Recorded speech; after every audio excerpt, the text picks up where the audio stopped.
Hey folks, welcome back to another What's in There episode. This is where I'm going to show you what comes in the box for the T-47 Airspeeder unit expansion, and we're going to double up on this episode only and do an ATST unit expansion box as well. Now the reason I'm doubling up on this one is because I've actually already put both of these models together, and so I can't show you how I did it.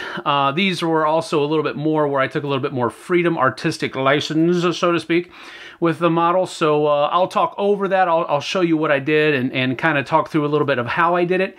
But for the most part, I can only show you what comes in the box and how I built the model. So we're going to be able to get two of these suckers in here. So let's go ahead and get down to the table. I'll show you what comes in the box. So here's everything that you're going to get in the box of a T-47 Airspeeder unit expansion for Star Wars Legion. You're first of all going to get all of these tokens here that are going to be used for the unit. The command token, an aim, a dodge, a bunch of wound tokens, and a bunch of vehicle damage tokens as well. Of course, your signature proof of purchase, a bunch of upgrade cards, and the unit card itself, which is going to give you a little bit of a explanation of the different things that it can do on one side, and then you actually have the battlefield side of it, so to speak, that gives you, of course, its double laser cannons up here in the front, which do 3 red and 3 black at a range of 1 to 3. It's got 7 health points, and then of course it has 5 stress points, which is after you take 5 damage, you're going to have to start rolling to see what kind of vehicle damage it's going to get, and then of course all of its other type of stuff that's going on here. These different upgrade cards, though, you get Wedge Antilles, which is a pilot. And basically it says here, until the end of your activation, you gain full pivot.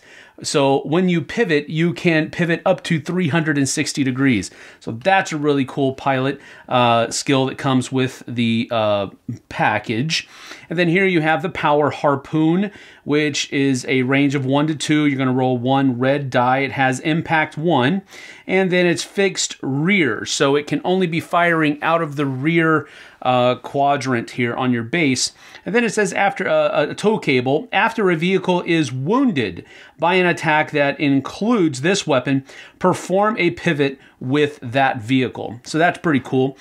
Here we have an AX-108 ground buzzer, range 1 to 2. It's going to roll 4 black dice, and it is fixed rear as well. So basically, these two attachments right here are going to be fitted onto the back of the model like so. And you can actually not glue them in. Let me move that forward a little bit so you can see it a little bit better. So you can put it in there like that, or you can take the ground buzzer and basically do the same thing, just fit it right in there like so. And now you have a WYSIWYG model going for you. Then you also have long-range comlink, which basically allows this thing to be activated even if you're outside the command range of your commander. And then comms jammer lets you counteract. So any enemy unit that is within 1 range of this unit cannot be given a command order unless they are ordering themselves. So that's everything you get. Now let's talk about the actual model itself. So I took a little bit more of a kind of an artistic license with this model. Actually, that's supposed to be sitting straight on this post. But I thought that since these little pieces right here could be fitted to where they're coming up to where you can make it look like it's banking, then why not make it look like it's banking? You know what I'm saying? So I kind of had to do a little bit of cutting on the post and on the underside of the model down here to make it kind of fit in there nice and snug at that angle, but I think it was worth it. I really like the effect that comes up here. So that's what this little piece right here does, and you can barely see it in there, where it's basically just holding up this flap, and then the other flap I have glued down flat onto the model.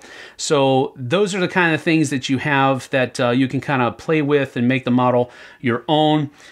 In the oversight here, you can glue this in if you're always going to use the tow cable, or if you're not always going to use the tow cable, you can just leave it unglued so that you can fit that ground buzzer in there as well and have a WYSIWYG model. But I liked the I guess, freedom that the model gives you. Just small choices on whether or not to glue this flap down or to have it up like this so you can make it kind of more of an action setting. I really did enjoy it. The size of the base is also cool because it's not going to be flopping over or anything like that. So I think this one will be the one that I really enjoy painting. These were some of the more iconic kind of Airspeeders that were in the Star Wars trilogy, or now saga, I guess I have to say. So I really enjoyed putting this model together, and there's a lot of cool stuff, especially back here in the back. These little pylons are all this kind of stuff, and these things that are these flaps that are there, you had to glue those on as well. But again, I think it gives that model the extra look of what the movies had in it. So this is everything that you're going to get into in the ATST unit expansion box for Star Wars Legion. You're of course going to be getting its unit card and all of these upgrade cards that are here as well. Proof of a purchase. And then you're also going to be getting all of these tokens as well. These damage tokens, an aim, a dodge, vehicle damage tokens, and of course its command token for that part of the game. You're also going to get the model here. I'm going to showcase the model a little bit more in just a few moments, but with these different upgrade cards, you get General Weiss. He is a ground vehicle only pilot, and it says until the end of your activation, you gain Arsenal 2. So while attacking, each of your minis can use up to 2 of its weapons. So that's a really powerful card that each mini can use up to 2 weapons to fire. You also get the 88 Twin Light Blaster Cannon, which is going to shoot at a 1 to 3 range, rolling 1 white, black, and 1 red die. It gives you Impact 1, which allows you to change one of those basic hits to a critical hit. And then, of course, the fixed front is also there. So you can only fire out of the front arc of the model. Then over here you have the DW3 Concussion Grenade Launcher, which is this little guy on the side over here. And it is also fixed front. It gives a blast, so it does have those, it ignores cover. Here we have the long-range comlink, which allows it to be outside of that command radius that the commanders have to abide by. And then the comms jammer basically allows it to, an enemy model has to issue an order to themselves. They can't receive an order from someone else if it's within 1 range of the ATST. And then you have the Mortar Launcher, which is this thing right here. And it's also fixed front. It is also suppressive, which says that after you perform an attack, the defender that this weapon was used against gains 1 suppression token. So that's pretty cool. It can only be fired at 4 range, and it has 3 white dice. But if you cause damage, then it is going to be, that unit is going to be suppressed. Actually, I think if I read that correctly, that unit's going to be suppressed whether or not you score damage. And then finally, you have the unit card here, which gives you some extra information about the Impact 3 here, which is you can change 3 normal hits into critical hits, fixed front, of course, so you're only firing from the front quadrant of the model. It does have armor, has 11 hit points, which is why you have 3 3s and 2 1s here. And after it scores 8, after it takes 8 damage, you have to start rolling for these different vehicle damages. Now, the MS4 Twin Blaster Cannons, these guys that are here on the end of the model, they're firing at 1 to 4 range, and they're rolling 2 reds, 2 blacks, and 2 whites. That's really bad. And then the fence cutting blades, which I believe are right down here, are acting as melee weapons, which you're going to be rolling 4 dice with as well. Now, this does have a weakness. It has weak point 1 in the rear. So if you're firing in its rear arc here, it says, while defending, if the attacker unit's leader is inside your rear arc, the attack pool gains 1 impact. So that's an important thing to remember as well. And then Arsenal 2 basically says while attacking each mini in this unit can use up to 2 of its weapons. So again, really cool. Let's take a look at the mini. So here you have the model that I put together with this kit. Now, of course, this is a pose that I decided to go with.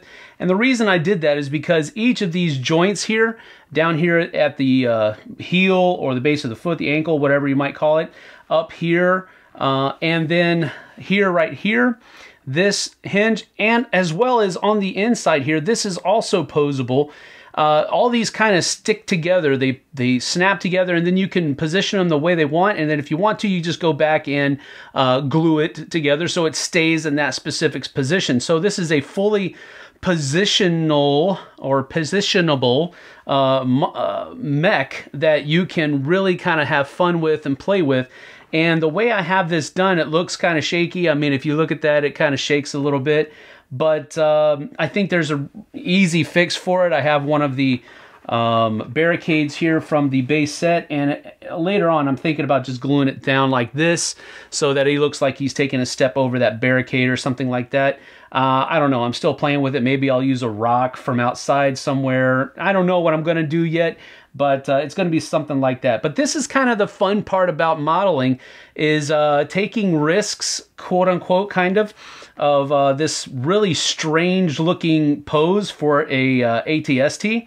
I mean, if you go with just what the box has on it, you could have just both of these feet standing still, and it's kind of static. But I like something like this. It has a lot of action to it, and it looks like he's actually in the battle. But this top part here can be fully positioned within the, if you look right back here, this has a little ball on the top of it, and you can really kind of just maneuver this around however you want it to whatever angle or whatever you want it to be at. So there's a lot of freedom that this model comes with, and this is probably one of the most fun models I've put together in recent months. I just had a really fun time kind of playing with the different hinges and putting them in different poses and seeing which one I wanted to come up with, and this is what I kind of ended up with. Really had a lot of fun with this. It has a lot of great detail on it. I'm going to love painting it. So they did very, very well for this ATST. If you want to, you can put it next to the Snowspeeder and you get kind of an idea. If you want to, we can go ahead and put in like the Scout, the ATRT for a little bit of a size comparison. And then you also have the, you know, just like a regular Trooper for size comparison as well. So it gives you an idea just how big and looming these things will be on a battlefield. I just really think it's a great model. They really did a good job here. So that's that for the T-47 Airspeeder and ATST unit expansion boxes for Star Wars Legion, new from Fantasy Flight. I hope that I've done my job here. My goal was to simply show you what comes in the box so that you can make a more educated decision on whether or not you're going to pick it up, and kind of give you a little bit more of a hands-on type feel for the video of what you're going to get. Yeah, hopefully you'll be able to make a better determination now whether or not you want to pick up these expansions. Thanks for joining us. We certainly appreciate you taking your time out of your day to join us here. We'll see you guys on the flip side.